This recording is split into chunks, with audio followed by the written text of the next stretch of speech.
Hey guys, Marcos Villegas here again doing another breakdown piece of the fight that happened over the weekend. Paulie Malignaggi taking on Adrien Broner and losing his WBA welterweight title in a fight that, well, a lot of people have their opinions about it. Some say it was boring. Some say Malignaggi should have won. Some feel Broner should have knocked out Paulie, should have blown him out, and that the fight proved to them that Broner is a little bit overrated at this point. A lot of things coming out of the fight. Me seeing the fight, to me, Broner clearly won. There's no doubt about it. I don't know how that judge scored it 117 to 111. I didn't think it was that much of a blowout up to that point. The 114, 113 scores, stretching it a little bit for me too as well. 115, 112, I think is a good score. 8 to 4, 7-5. But looking into it, you got to give props to Paulie Malignaggi. Paulie fought a hell of a fight, and with a hellacious pace, and he threw a hell of a lot of punches. When I saw him doing that pace in the first few rounds, I honestly thought Paulie would get tired, and I thought Broner was going to stop him, given how the pace was going. But he kept on trucking, and this fight meant a lot to him. That Broner really brought something out of him that we haven't seen from Paulie before. He trained his ass off. And, you could tell in the ring, he threw a hell of a lot more punches than Adrien Broner, was more active, and, yeah, he was in tip-top shape, so my hat's off to him. Paulie is a tough dude. He's had his jaw broken. He's had his orbital broken, and I think that's the one thing that people don't give props to Paulie Malignaggi is that the kid has no quit in him. He might not have power, might be not the quickest, the smartest, in there, but that kid got hard. He's one of the toughest. He won't quit on a fight. He'll go all the way around, and you really got to put a beating on Paulie Malignaggi in order to stop him. So let's get into this fight, all right, guys? Like I said, huge output from Paulie, but the main thing that I kept thinking of on the fight was, wow, if only Paulie Malignaggi had power, it would have been a whole completely different fight. If Paulie Malignaggi had power, I don't think we've seen Broner press forward as much as he did, and I honestly think that he probably would have stopped Adrien Broner if he did have big, heavy hands. It showed to me if you have someone with the style of Paulie Malignaggi or a boxer like Paulie Malignaggi that has that kind of speed but mixed in with power, he's going to give Adrien Broner a lot of problems. And he showed, Broner got tagged with a lot of jabs in that fight. And, you put someone in there with him like that that's going to fight him like that with that style, and it's going to lead to some problems for him. The other thing that a lot of trainers I hear, when someone has a style like Floyd Mayweather Jr., they say you need to hit him everywhere, hit him in the arms and the body, the chest, the head. And Paulie was doing that. And it just brings a fundamental question in how a boxing fight is scored. A lot of judges see the fight very differently. Some see, who's landing the cleaner punches. Some see who's more active, who's being more aggressive. In Paulie's case, he was hitting everywhere, and, you can't make the argument that Paulie brought the fight, and because he was hitting everywhere, he's more active, that, in that school of thought, he, could have won the fight, according to those people that see it that way. But it proved to me, though, that I just feel, the way fights are judged, it's fundamentally flawed, to be honest. I think there's too much emphasis on shots to the head and not so much shots to the body. Yeah, I understand that when the shots to the body are blocked, but there's a lot of body work that doesn't get taken into account. It doesn't make as much as an impression as a clean hit to the head, where if you hit somebody clean to the kidney or to the liver, I think it should count as much, if not more, because it takes a hell of a lot more skill to hit someone in the body, moving end of a combination, as opposed to a straight flush right to your dome, So that kind of had me thinking too, like, wow, But all in all, I didn't think it was a boring fight. I thought it was a good fight. A lot of people say it was a boring fight. I didn't think so. That ran at the end from Paulie Malignaggi, kid's frustrated. He it's opinionated. He's Paulie Malignaggi. Why do you think he's on the Showtime broadcasting team? He's going to sound off on his opinion and everything. And, it was uncalled for. I don't think that Paulie won the fight. the way he feels he won the fight. He fought a good fight, but Broner clearly won the fight. He clearly won the fight. He landed more accurate punches in the later rounds. You know, he brought it on to Paulie. He was landing the more meaningful shots. Paulie was doing a lot of pitter-patter, Joe Calzaghe type shots. And, yeah, I don't know what to say. Other than that, Broner clearly won the fight. So, you know, what does this tell me about Adrien Broner? And I have my little notes here. So there's a lot of points that brought up with this fight, you know. Like I said, you know, I honestly thought you look at Amir Khan, you look at Miguel Cotto, all these guys that have fought Paulie Malignaggi and have used Paulie Malignaggi, like Amir Khan's case, used Paulie Malignaggi as a stepping stone.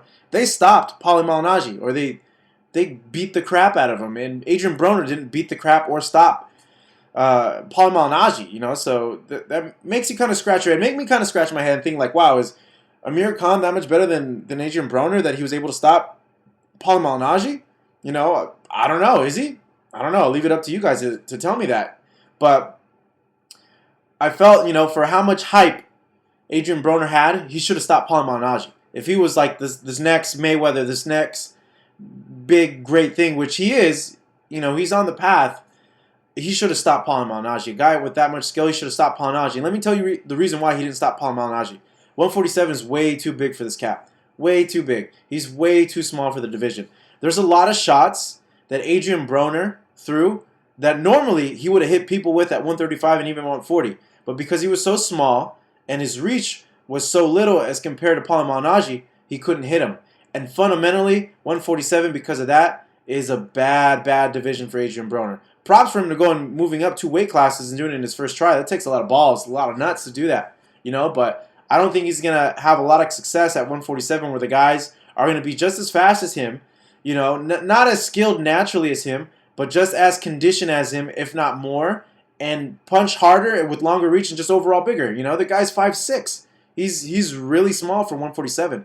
So it opened my eyes about that. Even if he, at 140, you know, even you're still kind of, with some guys, kind of like iffy about it. If he were to fight someone like a Matisse, skill-wise, he's a hell of a lot better than Matisse. But Matisse is a hell of a lot harder puncher, and he's going to be on him the whole time as well. You know, how's Broner going to react to a punch from Matisse? Every guy's fallen down once they've felt the power of Matisse. I honestly think that Broner could beat a majority of the people at 140, can beat probably anybody at 135. The only few people that I feel off the top of my head, you know, I got to divulge in and get more names, but off the top of my head, I feel he would have a big-time problem with Amir Khan and a big-time problem with Lucas Matisse. And Timmy Bradley, actually, I think he'd have a really, really tough time with Tim Bradley. With Matisse, he'd have a hard time, I feel, with the power, with the pressure. With Amir Khan, I really feel that Amir Khan would box, move in and out, just go all over the place. I think that would give him a lot of trouble. He'd do the same thing that Paulie did, but he'd have a lot more power, a lot more speed. But the only thing is Amir's chin, and Amir Khan is the classic case of what if. If he just didn't have that chin, you know, how great he could have become. You know, he would have been something for the ages if he didn't have that problem for the chin. And his career's not over yet. You know, he can still turn things up and stuff. He had a good win. He might fight Alexander, and that'd be a good test for him as well. And Bradley would swarm Broner. I think it'd be too much pressure for him, to be honest, too much movement. But, like I mentioned, the jabs and aggressive guys, he didn't seem to react very well. We saw that with Daniel Ponce de Leon. Broner, many people thought Daniel Ponce de Leon won that fight. Broner did not like that power to the body, was not comfortable at all with that type of pressure. So, you know, there's still lapses there in experience. You know, all this stuff is going to come to Broner with experience, and he's probably going to learn from all these things and make it so like he's like Floyd, where people say, oh, you got to pressure Floyd. He doesn't like southpaws. He doesn't like pressure. But, you know, Floyd has gotten better since that Castillo fight, and Broner's going to use these opportunities to get better as well. Like I mentioned, you know, 140 would probably be the weight for Broner. I don't want him to move up to 147.